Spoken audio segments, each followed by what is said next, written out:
shivering. This forest is chilly, Raccoon. The days are shorter now, and it's getting colder every day. Then we don't have much time to find our friends. You're right, Raccoon. Let's look for Caterpillar. Caterpillar lives in this tree, but where are the leaves? Many of them are on the ground. Where is Caterpillar? Look, here comes the smallest bird in the forest. Hello, Hummingbird. Have you seen Caterpillar? Oh yes, Caterpillar's right here. That's not Caterpillar. Caterpillar is long. This thing is not long. Our friend Caterpillar moves a lot. This thing does not move at all. The caterpillar's inside.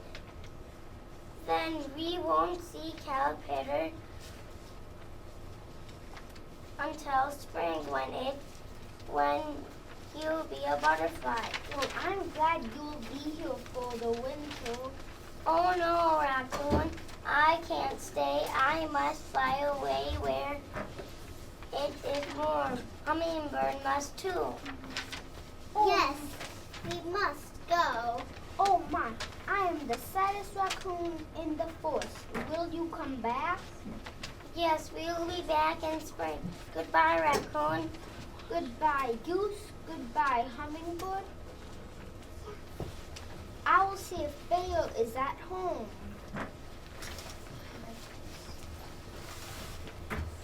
Hello, Bale? Hello, Raccoon. Is it spring yet?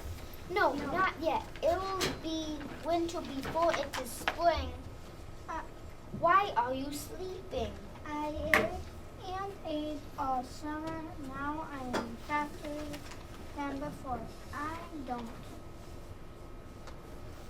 need to eat. I will sleep a long time. I won't bug until spring. Oh no, all my friends are going away. Pardon me, but I am sleeping. Good night, Raccoon. Good night, Bill, but who will be my friend? Oh, here comes Squirrel. Hello, Raccoon. Where is everyone? Goose flew away and so did Hummingbird. We won't see Caterpillar until spring, and Bill is sleeping for the winter. Are you going away too? Oh no, I will stay here all winter. I have a warm nest and lots of food. Will you play with me? Yes, Squirrel. Let's wait to the edge of the forest and back.